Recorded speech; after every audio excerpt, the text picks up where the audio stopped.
এই বেলপাহাড়ি জমে গেছে পুরো বর্ষায়। এই হচ্ছে ঝাড়গ্রামের খেদারানি লেকে। ফাইনালি আমরা অনেকটা টপে চলে এসেছি। তো গাড়ি দাঁড় করিয়ে আমরা রাস্তায় দাঁড়িয়ে পড়েছি, তপবন যাওয়ার রাস্তায়। এখান থেকে গাড়ি নিয়ে গেলে নিচে, তাই তো? ও ওরা কি সুন্দর আসছে, একবার দেখো।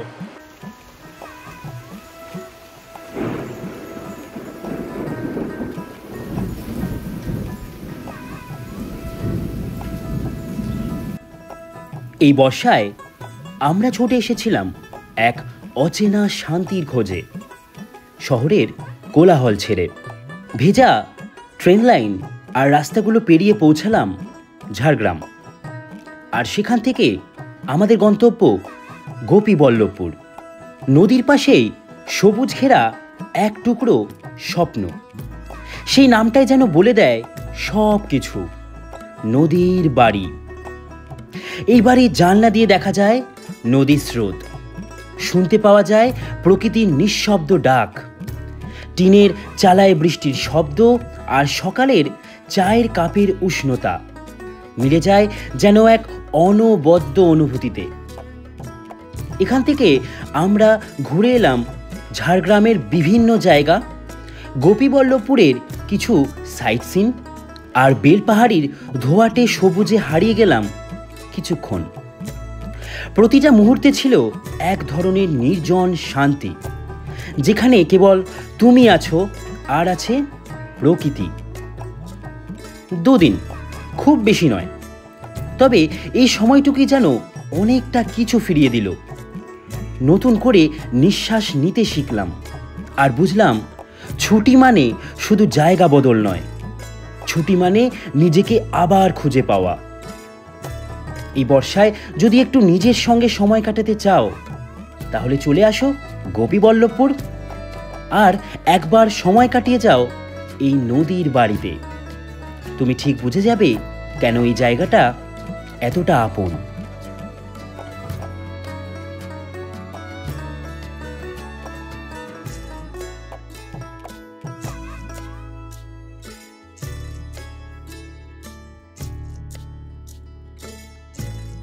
হাই সবাইকে, গুড মর্নিং। সবাই কেমন আছো? জিরাট থেকে তোমার বন্ধু প্রীতম আরও একটা নতুন ভিডিওতে, নতুন টেস্টে। আর আজকে হচ্ছে জুলাই মাসের 5 তারিখ, আর এখন এই সময়টায় হচ্ছে পুরো বৃষ্টির সময়। মানে কালকেও একটু আগেও বৃষ্টি হলো, আর এখন আপাতত দেখো চারিদিক মেঘলা মেঘলাই হয়ে আছে। মনে হচ্ছে না আবার এক্ষুনি বৃষ্টি যখন খুশি নামতে পারে। আর ঠিক করেছিলাম যে এইবার মনসুনে এরকম বৃষ্টির সিজনে এমন একটা জায়গায় ঘুরতে যাব যেটায় কখনো ঘুরতে যাইনি আগে। তো তার জন্য ভাবলাম যে যাই আমাদের পশ্চিমবঙ্গের রাজ্যেরই একটা ছোট্ট জেলা, যেখানে হচ্ছে ঝাড়গ্রাম, যেখানে এই সময় জঙ্গল বা এই সময় যদি বলি বৃষ্টিতে অসাধারণ সুন্দর লাগে, যেখানে অনেক ছোট ছোট ওয়াটারফলস আছে, যেখানে খুবই সুন্দর একটা জায়গা দেখার জন্য। তাই জন্য ভাবলাম যে প্রথমবার এমন একটা জায়গায় যাব যেখানে কিছুই হয়তো দেখা হয়নি তেমন করে। তো তার জন্যই প্ল্যান করলাম। তো আমরা 2-3 জন যাচ্ছি আজকে ঝাড়গ্রাম। আর সেখানে যাওয়ার জন্য কিন্তু ডাইরেক্ট ট্রেনও আছে সকালবেলা, হাওড়া থেকে 2টো, কিন্তু ওই ট্রেন দুটো ধরা একদমই সম্ভব নয়। আর তাছাড়া চেক করছিলাম ট্রেন দুটো লাস্ট 1 মাস ধরে প্রচুর লেট করছে। তাই জন্য এখন এখান থেকে আমি লোকাল ট্রেনে করে হাওড়া থেকে লোকাল ট্রেনে করে খড়গপুর থেকে কিভাবে যাচ্ছি সমস্ত কিছু জানাবো। আর ঝাড়গ্রামে গিয়ে খুব সুন্দর একটা জায়গায় থেকে কিন্তু পুরো এই ঝাড়গ্রামের ট্যুরটা করব, যেটা আজকে থেকে শুরু হচ্ছে। আজকে, কালকে আর পরশুদিন ঘুরে একবারে তারপরে বাড়ি ফেরা।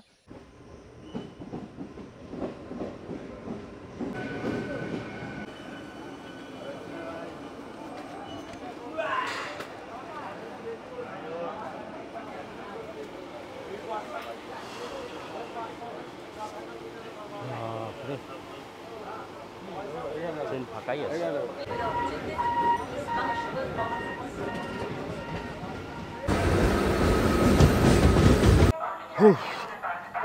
এসে পৌঁছালাম এখন হাওড়া রেলওয়ে স্টেশন। সময় আপডেট হচ্ছে হাওড়াতে 7টা 3, 7টা 20-তে যে খড়গপুর লোকাল আছে সেই ট্রেনটা ধরবো।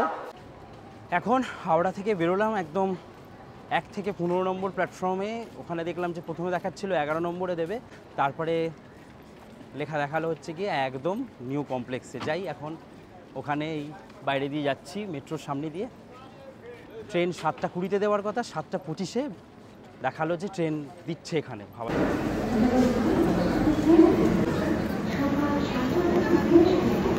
7টা 20 খড়গপুর লোকাল, সময় আপডেট 7টা 32। আলাদাই লেভেলে চলে সাউথ ইস্টার্ন রেলওয়ে।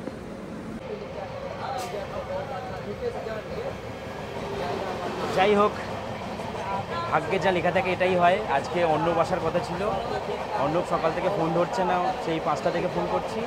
লাস্টে অর্ণব ফোন করে বলছে 7টা, এখন বাজে 7টা 45, এখন ফোন করে বলছে আমি যাব না, আমার জ্বর এসছে। যাই হোক, আমাকে এখন একাই যেতে হবে, কিছু করার নেই। আর ভেবেছিলাম খড়গপুর লোকালে যাব। খড়গপুর লোকাল ধরতে এসে 20 নম্বর প্ল্যাটফর্মে দেখছি তার পাশে দাঁড়িয়ে আছে বারবিল জনশতাব্দী এক্সপ্রেস, যেটা 6টা কততে মনে হয় ছাড়ে। তো সেই ট্রেনটা দেখছি যে লেট। ভালোই হলো, এই ট্রেনটা পেয়ে গেলাম। এসেই একদম উঠে পড়েছি এই ট্রেনে বসেই হাওড়া QR কোড দিয়ে খড়গপুরে এক্সপ্রেসের টিকিট কেটে নিয়েছি। কি বলবো, কি হলো আজকে, মানে সে সকাল থেকে যা নয় তাই হচ্ছে। ওদিকে অর্ণব কেসটা খাইয়ে দিল, এদিক দিয়ে এসে আরেকদিকে ভালো হলো, এদিকে একটা থ্রু ট্রেন পেয়ে গেলাম, আর লোকাল ট্রেনে যেতে হচ্ছে না।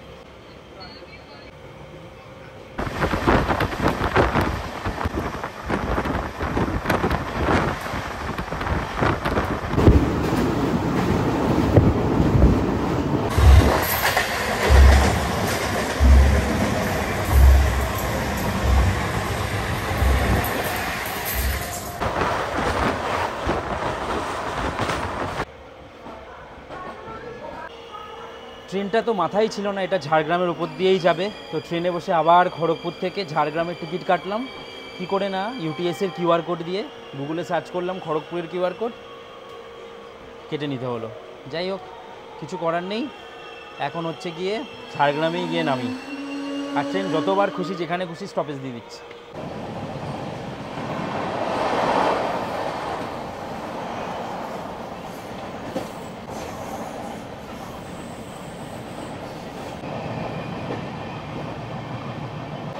আমি তো ভাগ্যবশত এই ট্রেনটা পেয়ে গেছিলাম, কিন্তু যারা তোমরা এই ট্রেনে যাবার প্ল্যান করবে না, কারণ এই ট্রেনের কোনো ঠিক ঠিকানা থাকে না। লাস্ট আমি 7-8 দিনের শিডিউল চেক করছিলাম, দেখছিলাম যে কখন ছাড়ে। দেখলাম কোনো দিন 7 ঘন্টা লেট, কোনো দিন 10 ঘন্টা লেট, কোনো দিন 2 ঘন্টা, কোনো দিন 1 ঘন্টা।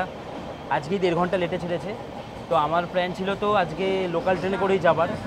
এসে লোকাল ট্রেন ধরতে এসে এই ট্রেনটায় উঠে পড়েছি। তারপরে তো ট্রেনেই টিকিট কেটে নিয়েছি, এইভাবেই যাচ্ছি। ঝাড়গ্রামে পৌঁছে যাব, ভালোই হলো। তো তোমরাও যদি ঝাড়গ্রামে যেতে চাও ইস্পাত এক্সপ্রেস অথবা এই ট্রেনটায় আসতে পারো, তবে একটু চেক করে নেবে যে কোনটা ঠিকঠাক টাইমে চলছে, তারপরে টিকিট কেটো।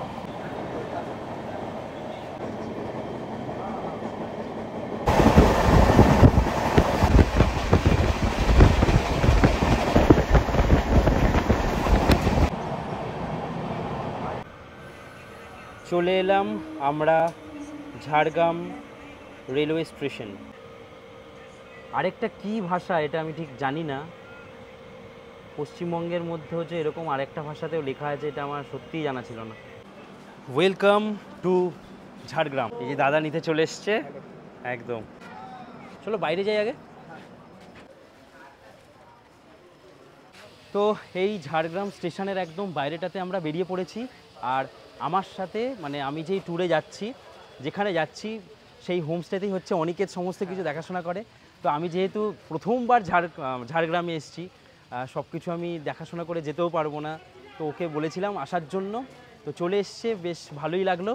তো আজকে আমরা আমাদের প্ল্যানটা কি, আজকে এখান থেকে বেরিয়ে আমরা আগে যাব আশেপাশে যা ঘোরার আছে সেগুলো ঘুরে কমপ্লিট করে আমরা দেন আমাদের হোমস্টের দিকে যাব। হোমস্টের দিকে যাব। কতক্ষণ সময় লাগবে? অ্যারাউন্ড এই সব ঘুরতে অ্যারাউন্ড 1-1.5 ঘন্টা তো লাগবে। 1-1.5 ঘন্টা লাগবে। আমার আসলে এই ঝাড়গ্রামে যে নদীর বাড়ির জায়গাটা, এই জায়গাটা আমার বেশ ভালো লেগেছিল। তারপরে আমি এই দাদাকে কন্ট্যাক্ট করি যে এখানে যাব, কিভাবে কি ঘুরবো। তো দাদা বললো যে কোনো অসুবিধা নেই, ফাঁকাই আছি আমি ওই সময়, তাই চলে এসছে দাদা। তাই জন্যই কিন্তু এইভাবে এসছে। তো সবাই আসলে জানি না দাদা আসতে পারবে কি না। দাদা তোমাদের জন্য সমস্ত কিছু কার বা যেটাই করে তোমরা ঘুরতে চাও সমস্ত কিছু অ্যারেঞ্জ করে দেবে, তাই আশা করছি অসুবিধা হবে না। সবই হচ্ছে এখানে লাল মাটির জায়গা। আর দেখো এখানে আসার পরেও এই যে সেই এই জিনিসগুলো কিন্তু বেশ ভালোই লাগে। দেখো মাটির কিছু মনে হয় এখানে জাগ্রত এই বটগাছটা। তো আজকে আমাদের ট্যুরে থাকছে এই গাড়িটা, এই দাদাই কিন্তু থাকছে।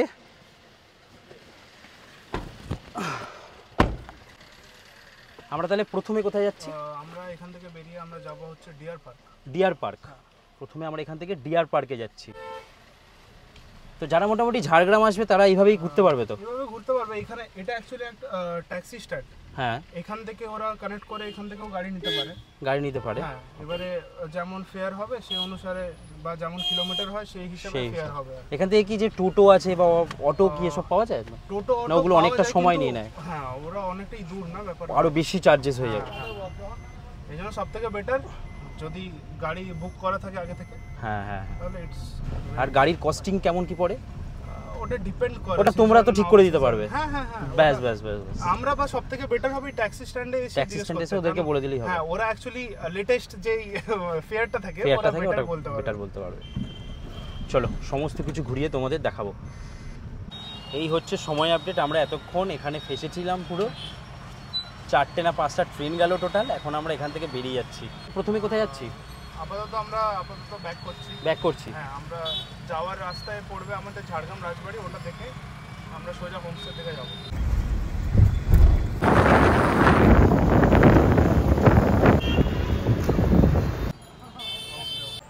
বাস ধরেও তোমার হোমস্টেতে পৌঁছানো যায়? হ্যাঁ, এখান থেকে বাস ধরে আপনাকে যেতে হবে। এটা হচ্ছে স্টেশন থেকে বেরিয়ে এই 5 মাথার মোড় আসতে হবে। পায়ে হাঁটা 2 মিনিট। পায়ে হাঁটা 2 মিনিট। এখান থেকে কি বাস ধরতে হবে? গোপীবল্লভপুরের বাস। গোপীবল্লভপুরের বাস ধরলেই দাদার হোমস্টের কাছে কিন্তু পৌঁছে যাওয়া যায়। সেটা বলে দেবো যে কোথায় বাসে করে নামতে হয়। এই যে এটা বাস স্ট্যান্ড। এই যে এটা বাস স্ট্যান্ড।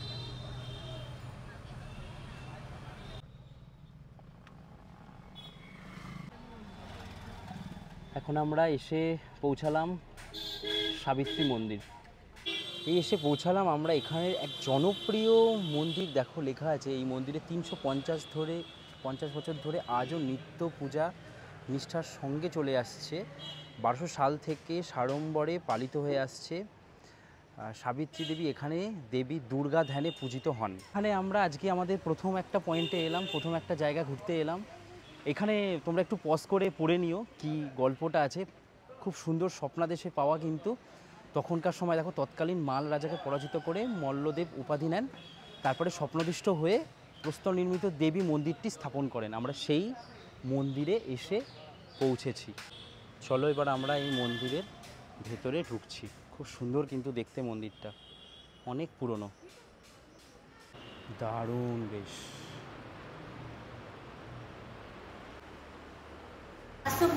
কাষ্টপুত্র তারমণি বিশ্বাস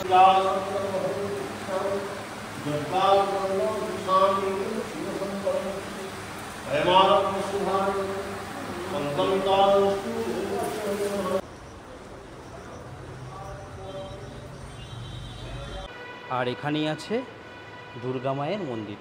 এই যে দেখো দুর্গা মা, খুব সুন্দর একটা চিত্র আঁকা আছে এখানে। বেশ ভালোই ঘুরলাম এই জায়গাটা। এবার এখান থেকে বেরিয়ে যাব। খুব সুন্দর রাজবাড়ি অ্যারো দেওয়া এই দিকে, এই যে দূরে রাজবাড়ির gate, the royal palace of Jhargram. এই হচ্ছে আমরা এসে পৌঁছালাম ঝাড়গ্রাম রাজবাড়ির সামনে। এই দেখো পুরো এখানে লেখা আছে যে এটা দর্শনীয় স্থান, অ্যাকচুয়ালি সার্বজনীন দর্শনীয় স্থান নয়, এটার জন্য রাজপরিবার পরিচালিত, আর এটা একটা স্টার ক্যাটাগরি হেরিটেজ প্রপার্টি। তাই জন্যই কিন্তু এখানে আগে থেকে বুকিং করে তারপরে যেতে হয়। এই হচ্ছে কিন্তু রাজবাড়ির এই প্রপার্টি, এখানে এসে থাকতে পারো। এই যে দেখো লেখা আছে। এখান থেকে ঝাড়গ্রাম শুরু। হ্যাঁ, এখান থেকে ব্যাক করে আর আমরা এখন ঢুকে গেলাম। আমরা এখন ঝাড়গ্রাম থেকে ছাড়িয়ে বেরিয়ে যাচ্ছি। আচ্ছা, আমরা ঝাড়গ্রাম ছেড়ে বেরিয়ে যাচ্ছি এবার। এবারে কিন্তু শুরু হয়ে গেল জঙ্গলের দৃশ্য। যে কারণে ঝাড়গ্রামে এসছি, দেখো একবার, ও হো হো হো।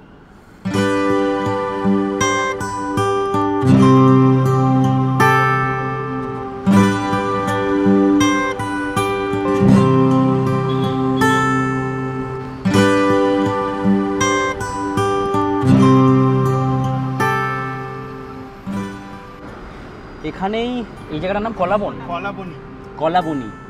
তো আমরা এখন চলে এলাম কলাবনি, আর এরকমই কিন্তু দেখার জন্যই ঝাড়গ্রাম এসেছিলাম, ঠিক করেছিলাম বর্ষায় যাব ঝাড়গ্রামকে এইভাবে এক্সপ্লোর করব। আর দেখো চারিদিক সবুজ কাকে বলে, মানে ফুল লোডেড অক্সিজেন তোমরা কিন্তু এই টাইমটা এখানে পাবে।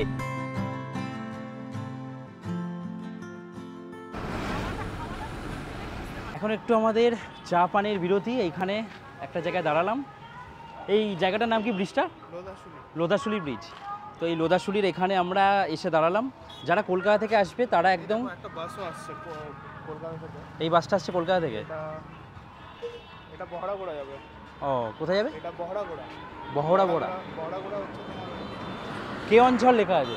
কেওনঝড়। আচ্ছা, উড়িষ্যা যাবে। হ্যাঁ, এটাই গেলে আই থিঙ্ক এটা আমাদের উপর দিয়েই যাবে, মানে কুটিঘাটের উপর দিয়েই যাবে।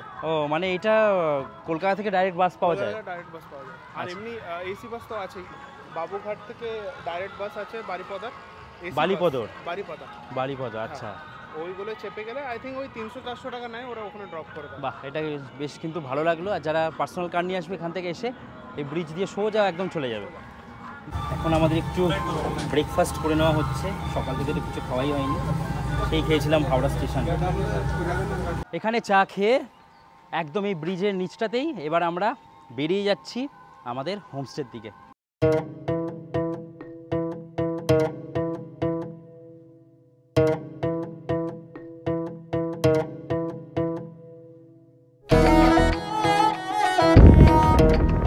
গোপীবল্লভপুর, আমরা এদিকেই যাচ্ছি। আর এই হচ্ছে ডুলুং নদী, দেখো এখন পুরো জলের কালার দেখো। এই হচ্ছে কিন্তু লাল মাটির জায়গা।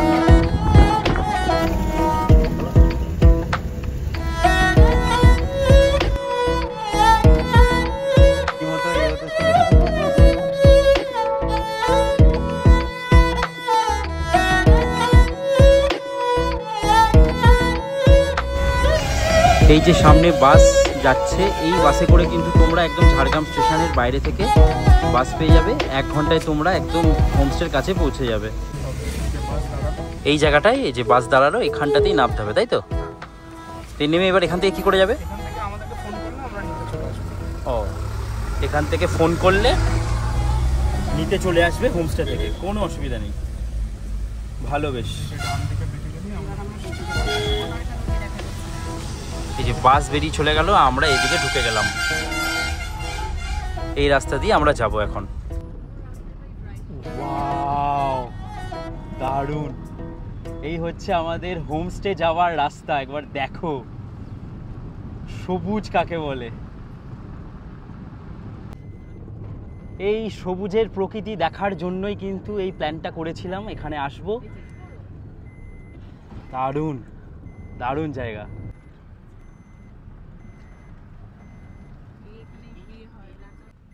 এই যে কালী মন্দির, আর আমরা এদিকে বেঁকে গেলাম। ওয়াও, এই হচ্ছে আমাদের হোমস্টে।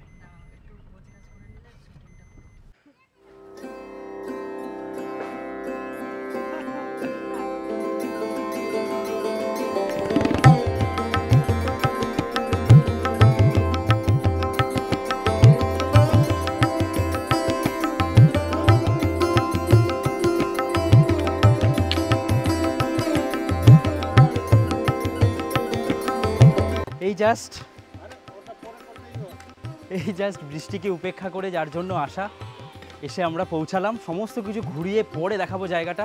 বৃষ্টি শুরু হয়ে গেছে, আগে আমরা আমাদের রুমে যাই। আর আমাদের এই একদম যদি বলি, এই হোমস্টে নদীর বাড়ি হোমস্টের সামনে দিয়ে কিন্তু বয়ে গেছে, এই হচ্ছে সুবর্ণরেখা নদী। কি সুন্দর দেখো। উপরে যাবো?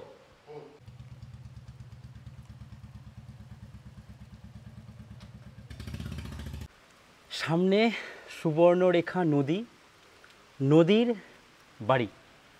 হোমস্টেটার নামটার সাথে কিন্তু একদম মিলে গেছে। বাইরে বাইরে খুব সুন্দর, মানে হালকা হালকা বৃষ্টি পড়ছে, চারিদিক সবুজে একদম ভরা। মানে সুবর্ণরেখা নদীর যে এতটা চওড়া এই জায়গাটা আমি দেখে অবাক হয়ে গেলাম। মানে অসাধারণ লাগছে। এই যে ব্যালকনিটা না, ব্যালকনিটা জাস্ট দারুণ। তো আমি নিচ থেকে চলে এসেছি, আমি নিচের জায়গা সমস্ত কিছু ঘোরাবো, সেগুলো হয়তো কালকে সকালে তোমাদের ঘোরাবো। আপাতত দেখাই আজকে আমাদের এই যে জায়গাটা আছি, কমন ব্যালকনি থেকে আমি চলে এলাম প্রথমে এই জায়গাটা অ্যাকচুয়ালি ডাইনিং প্লেস। আর সামনে তোমাদের ঢোকার সময় দেখাচ্ছিলাম যে একটা মন্দির আছে। তো মন্দিরটার যারা বিয়ে করে, ওখানে নাকি অনেক বিয়ে হয়, তো যারা বিয়ে করে তারা নাকি মোটামুটি এই বা ওদের এই হোমস্টেটাকে নিয়ে নেয়। হোমস্টেটা পুরো ভাড়া পাওয়া যায়, তো এখানে বিয়ের জন্য অনেকে আসে। তো খুব সুন্দর। আর চারিপাশের আমি যদি এই জানলাও খুলি না, এত গ্রিনারি। আমি এই জঙ্গলে থাকার একটা যে মজা, যার জন্য এসেছি ঝাড়গ্রাম, মানে ঝাড়গ্রাম জঙ্গলের জন্য। দেখো একবার কি সুন্দর লাগছে, পুরো বৃষ্টি হচ্ছে, জাস্ট জমে গেছে। এদিকে নিম গাছ, মাঝখানে কিছু একটা গাছ বুঝতে পারছি না, কত রকমের যে গাছ আছে এখানে, খেজুর গাছ থেকে শুরু করে অশ্বত্থ গাছ, বট গাছ, কি নেই এখানে। তো যাই হোক, খুব সুন্দর একটা জায়গা। এই হচ্ছে ওনাদের ডাইনিং প্লেস। এই দরজা দিয়ে যদি চলে যাই তাহলে ওইটা হচ্ছে আমাদের রুম। ওখান থেকে যাব না, আমি তোমাদের একদম ব্যালকনি থেকে নিয়ে যাই। কি সুন্দর তোমাদেরকে একবার দেখাই যে ব্যালকনি থেকে কেমন লাগে। এই হচ্ছে কমন ব্যালকনি, মানে যারা ওখানেও খাওয়া দাওয়া করবে তারাও আসতে পারবে। আর আমরা ঢুকলাম হচ্ছে ঠিক এই জায়গাটা দিয়ে। এই যে কি সুন্দর একটা অশ্বত্থ গাছ আছে এখানে, দারুণ। হ্যাঁ, এবার তোমাদেরকে দেখাই হচ্ছে আমার এই রুমটা। অন্নবাসিনী, আজকে আমি একাই, কিছু করার নেই। দাদা ওদিক দিয়ে ভিডিও করে দিচ্ছে। তো যাই হোক, এখানে কি দিয়েছে, বেড একদম, এখানে ডবল বেড, দুজন থাকার জন্য বেড, বেশ সুন্দর। আর দিয়ে দিয়েছে শ্যাম্পু, সাবান, টাওয়াল। রুমটায় এসি আছে। আর এইদিকে তোমরা তোমাদের জিনিসপত্র, এই যে এখানে তোমরা ওয়ার্ড্রপে অ্যাক্সেস করতে পারো, বা এখানে তোমাদের কিছু যদি জিনিসপত্র রাখার হয় তোমরা এখানে রেখে দিতে পারো। এখানে ছোট ছোট দুটো এরকম সুন্দর কাঠের, এগুলো এরকম ছোট ছোট দুটো মোড়া আছে। তো এই মোড়াতেও তোমরা বসে এনজয় করতে পারো। আর এই হচ্ছে কিছুটা, এখানে কিছুটা, এই হচ্ছে টয়লেট। ও টয়লেটটা দেখিয়ে দাও। গিজার আছে, বেশ সুন্দর, পরিষ্কার পরিচ্ছন্ন। এবার একটু জঙ্গলে আসা। আর সত্যি কথা বলতে বাইরে বৃষ্টি পড়ছে না, এই জায়গাটা ছেড়ে বেরোতেই মানে ঘরে আর থাকতে ইচ্ছা করছে না, মনে হচ্ছে এই জায়গাতেই থাকি। দেখো কি সুন্দর লাগছে, সুবর্ণরেখা নদীর সামনে আমাদের এত সুন্দর একটা হোমস্টে। সিরিয়াসলি জাস্ট জমে গেছে এই বৃষ্টিতে। কত কি চার্জেস আছে, কি আছে, খাওয়া দাওয়া কি থাকছে, সমস্ত কিছু তোমাদের দেখাবো। এখানে আমরা প্রায় 2 দিন থাকছি। 2 দিন থেকে এখানে অনেক সাইট সিনও ঘোরা যায়। আসলে ঝাড়গ্রামের যে মেন শহর, অনেকে এসে ঝাড়গ্রামের মেন শহরে থাকতেও পছন্দ করে, কিন্তু ওখানে এখন কোলাহল, মানে মানুষটা একটু কোলাহল থাকবে না এরকম একটা জায়গায় থাকতে। কিন্তু এই যে জায়গাটায় এসছি, এই নদীর বাড়ি হোমস্টে, এই হোমস্টেটা ঠিক এই যে নদীর পাশে, এখানে এরকম একটাই হোমস্টে আছে। তার জন্যই এই জায়গাটাকে একটু চুজ করা, একটু গ্রাম্য পরিবেশ, সাথে নদী, সমস্ত কিছু। আমরা এখান থেকে ঘুরবো, যা যা ঝাড়গ্রাম থেকে ঘোরা যায়। ঝাড়গ্রাম থেকে হয়তো একটু দূরে আছি, তাই হয়তো এরকম একটা প্রকৃতি পেয়েছি। যাই হোক, এরকম সুন্দর একটা জায়গায় আমরা কাটাই।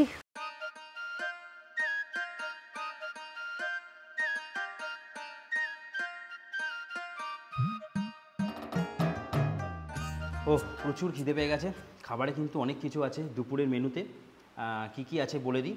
ভাত, পটল ভাজা, ভেন্ডি পেঁয়াজ দিয়ে ভাজা, না ভেন্ডি এটা পেঁয়াজ নয়, কি আমি বুঝতে পারছি না। পোস্ত, আলু পোস্ত আছে, বড়ি ভাজা আছে, এটা কি শাক, পাট শাক মতন লাগছে, ডাল, মাছ, স্যালাড, আনারসের চাটনি, মিষ্টি, পায়েস, আম, পাঁপড়। তো এই দিয়ে হচ্ছে দুপুরের খাওয়া দাওয়া করব। তো দেখেই কিন্তু খুব ইয়াম্মি লাগছে, খুব সুন্দর সিম্পল খাওয়া দাওয়া, ঘরোয়া পরিবেশে থাকবে তোমরা, এসে ঘরোয়া খাওয়া দাওয়া পাবে। বাইরে দেখো কি সুন্দর বাইরের পরিবেশ, বৃষ্টি পড়ছে, পেছনে জঙ্গল।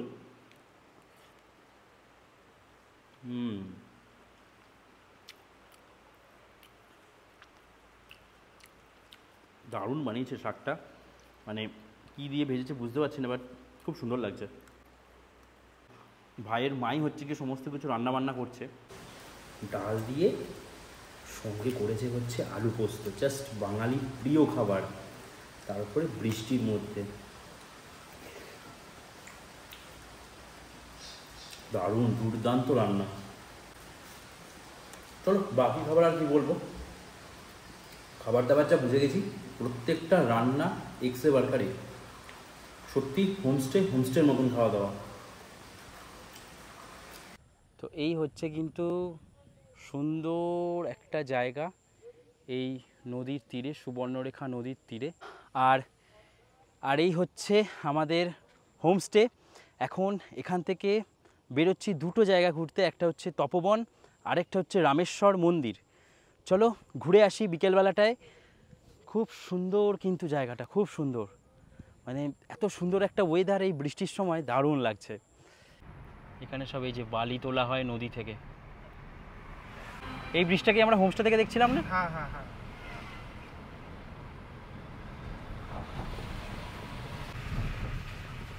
ওই যে আমাদের হোমস্টে, আর আমরা ওই হোমস্টে থেকে এই ব্রিজটাকে দেখতে পাচ্ছিলাম।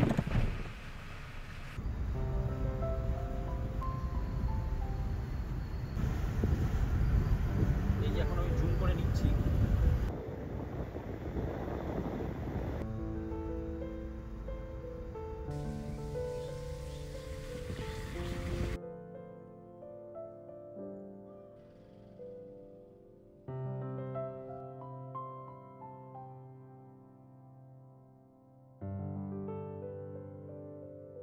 দেখো এখানে ইলেকট্রিকের যে ছোট ছোট কম ভোল্টেজ, সেগুলো মানে 5 ভোল্ট 10 ভোল্টের কারেন্ট থাকে, সেগুলো কিন্তু দেখো এখানে একদম দেওয়া আছে।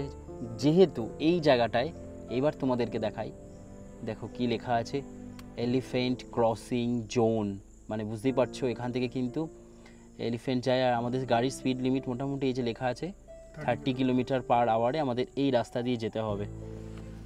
তো আমরা কিন্তু সেরকম একটা জায়গা দিয়ে যাচ্ছি, দারুণ দারুণ, মানে সেই আমাদের যেমন কোয়ার্সের ফিল হয়, সেখানে গাছপালাগুলো আলাদা, তবে এখানের যে গাছপালা, এখানের যে প্রকৃতি, সেটা কিন্তু অন্যরকম সবুজ, তাই না? তো হেভি লাগছে কিন্তু। তো প্রথম ঝাড়গ্রাম এসে আমার যে এরকম একটা এক্সপিরিয়েন্স হবে, যে রাস্তা দিয়ে হাতিও ক্রস করে, সেসব জায়গা দিয়ে যাচ্ছে মানে আলাদাই। আর রাস্তায় দেখো পুরো ফাঁকা, কেউ নেই। হেভি আসছে না এটা? তো গাড়ি দাঁড় করিয়ে আমরা রাস্তায় দাঁড়িয়ে পড়েছি, তপবন যাওয়ার রাস্তায়। এই হচ্ছে কিন্তু ঝাড়গ্রাম। ওফ দারুণ, মানে ঝাড়গ্রাম থেকে তোমরা যখন এই সমস্ত জায়গাগুলোয় ঘুরতে আসবে, সিরিয়াসলি দারুণ দারুণ লাগছে চারিদিক। এর ভেতরে যদি ঢুকে পড়ি না জঙ্গলে, দাদা বলছিল কে একটা ঢুকে পড়েছিল এরকম, মানে এরকম বিভিন্ন জঙ্গলগুলো যারা ঢুকে পড়ে, একবার যদি কোনো গভীরে চলে যায়, এই রাস্তা যদি একবার হারিয়ে ফেলে, তাহলে ব্যাস গল্প। তো হেভি সুন্দর লাগছে, চারিদিক সবুজ প্রকৃতিতে ভরে আছে, দারুণ।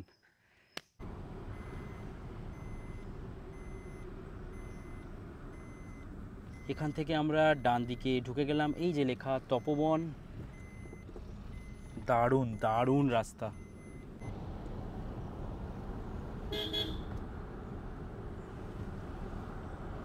অসাধারণ রাস্তা।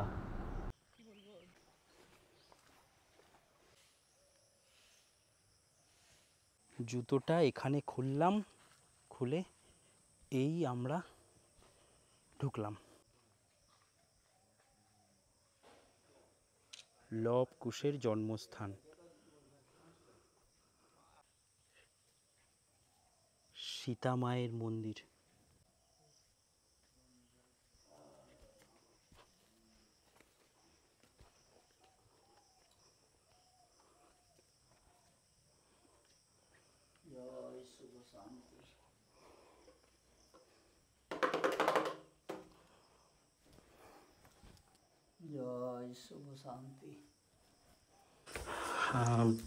গুরুজি, এখানের যে মাহাত্ম্য আছে, একটু মাহাত্ম্যটা বলে দিন যে এখানে কি হয়েছিল। এই তপবন হচ্ছে দস্যু রত্নাকর ছিল, তিনি ছিলেন ডাকাত।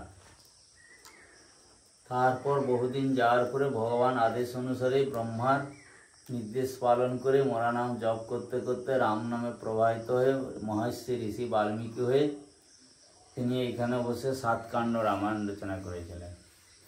আর রামচন্দ্র সীতা মাতাকে দ্বিতীয়বারে নির্বাসনে দিয়েছিল কেন? প্রজাদের অপবাদের জন্য।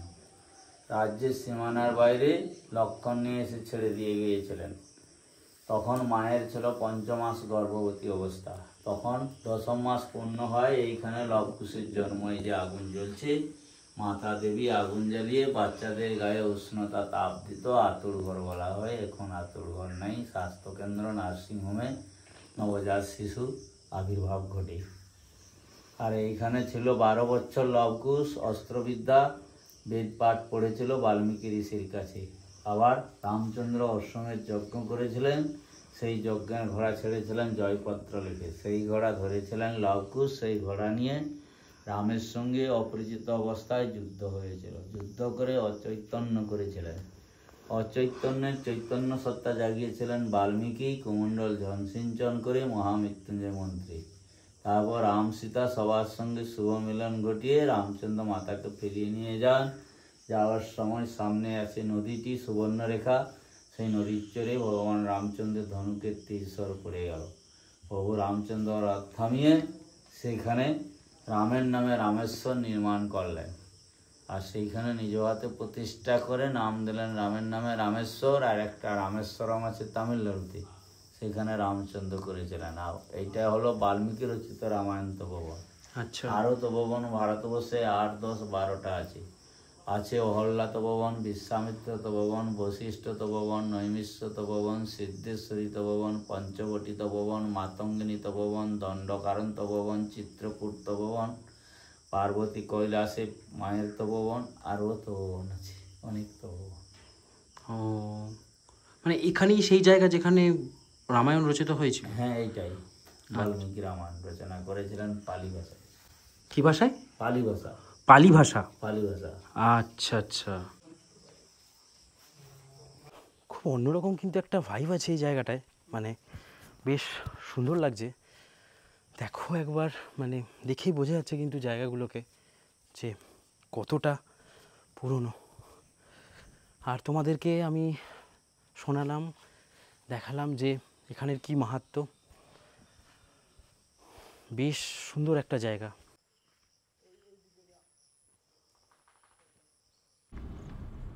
তখন যা দাপট থাকতো, আমি গাড়িটা উপরে পেট ঠান্ডা করে। ওয়াও, দারুণ। এই এসে পৌঁছালাম আমরা এই রামেশ্বর মন্দিরে। দারুণ তো জায়গাটা, লোকেশনটা জাস্ট কিন্তু অসাধারণ একটা জায়গায় এই মন্দিরটা। এই হচ্ছে নন্দীসার, একদম এই সামনে বসানো বাবা রামেশ্বর জিউ মন্দির।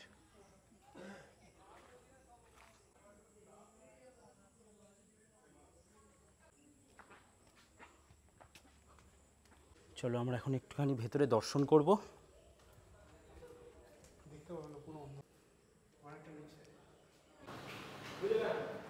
ও, তো আমরা এই মন্দিরে এখন দর্শন করে এখন যাচ্ছি নিচের দিকে। একটা খুব সুন্দর নাকি পুকুর আছে, ওটা দেখতে সবাই হেঁটে হেঁটে এই যে যাচ্ছে। দেখো খুব সুন্দর একটা আড্ডা মারার জায়গা নাকি, খুব সুন্দর একটা জায়গা।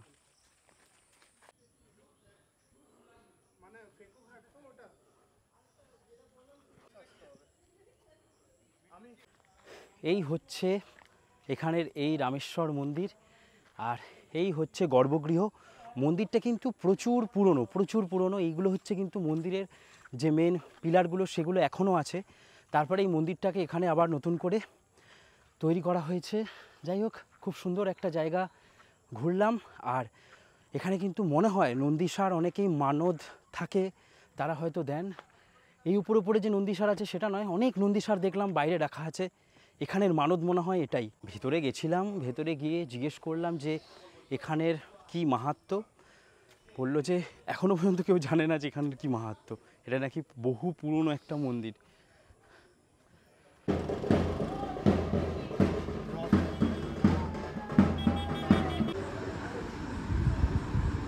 চলে এলাম ঘুরে, আর এখন সন্ধে চায়ে একটু চুমুক। চলে এসছে আমাদের চা আর সঙ্গে পেঁয়াজি। চাটা অনবদ্য হয়েছে।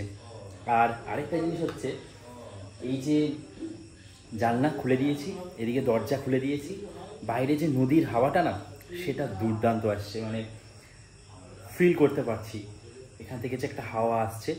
পাখাটা একটু জাস্ট বন্ধ রেখেছি এই হাওয়াটার ফিল নেওয়ার জন্য। ওয়াও, উনুনে রান্না হচ্ছে। তো মাঝে মাঝে কিন্তু এখানে উনুনে রান্না করা হয়। দেখো কি সুন্দর মাটির উনুন। তো এই উনুনে কিন্তু মাংস রান্না হবে। মাংসটা যখন হবে তোমাদেরকে দেখাবো। এখন আপাতত ভাজাভাজি হোক। কি সুন্দর।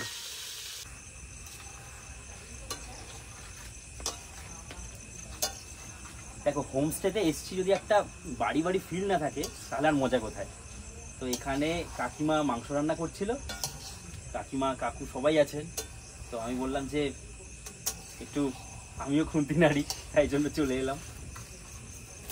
যাই হোক, তবে যারা ফ্যামিলি নিয়ে আসবে তারা যদি তোমরা বলো যে তোমরা একটু নিজের এরকম কাঠের উনুনে রান্না করবে এরকম, তাহলে কিন্তু তোমরাও সেটা পারবে। বলবে, সব অ্যারেঞ্জমেন্ট হয়ে যাবে। চলো, রাতের খাওয়া দাওয়া যখন হবে কি থাকছে মেনুতে বলবো। একটু রিহার্সাল করে নি, একটু বাদে করো, আগে খেয়ে নাও। না, এটাই তো মানে ভালো লাগলো যে হ্যাঁ, যে অবাক হয়ে গেল। হ্যাঁ, আমার মা অনেক আমার সাথে যায়। হ্যাঁ, ও বাবা, পুরা সব কি করে বলে দিচ্ছি। তো যাই হোক, এখানে খেতে বসেছি আমরা। এখন রাতের ডিনার করছি। আর এখানে এক মাসিমার সাথে দেখা হয়েছে। মাসিমা বলছে তোমার খুব চেনা লাগছে। আমি যে কী দেখেছেন বলুন তো? বলছে কেদারনাথ। আমি হচ্ছে মাকে নিয়ে গেছিলাম, তারপরে সব বলে দিল যে কী কী হয়েছিল। মা পঞ্চপাণ্ডবের ওখানে যেতে পারেনি, মানে যেটা আমরা বদ্রীনাথে গিয়ে, তো সমস্ত কিছু দেখেই বলে দিল।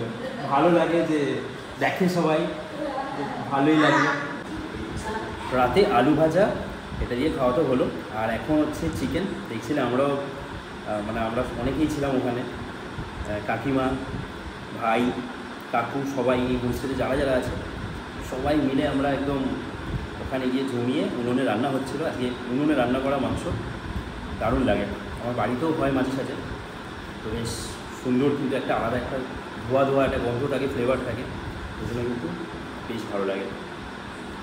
খাবার দাবার খুব সুন্দর, একদম ঘরোয়া খাবার। তাদের নাম কি? অস্মিক ঘোষ, আর ঘরের নাম ঈশান। আমি তাই দেখছিলাম যে বারবার আপনাকে তো চেনা লাগছে, আরেকবার দেখি যদি না চেনা লাগছে। হয়তো বললে কেউ বিশ্বাস করবে না, আমরা সবাই মিলে রাত 1:30-2 পর্যন্ত গল্প করেছি। আমার নতুন টেস্টের এই সবাই হচ্ছেন ফ্যামিলি মেম্বার। তো সবাই আমাকে পেয়ে জমিয়ে যেমন গল্প করলো, আমিও সবাইকে পেয়ে খুব খুশি হলাম। তো খুব ভালো লাগলো। আমাদের গল্প অনেক দূর পর্যন্ত গেছিলো, মানে কত রকমের কত নানা গল্প আমি তুলে ধরলাম। এই করেই কেটে গেল আজকের রাত। কালকে রাতে সবাই আড্ডা দিতে দিতে অনেকটা রাত হয়ে গেছে, তাই একটু দেরি হলো। প্রায় বাজে 9টার কাছাকাছি। সকালে চাই চুমুক। আর কি সুন্দর লাগছে এই সামনের সুন্দর জায়গাটা।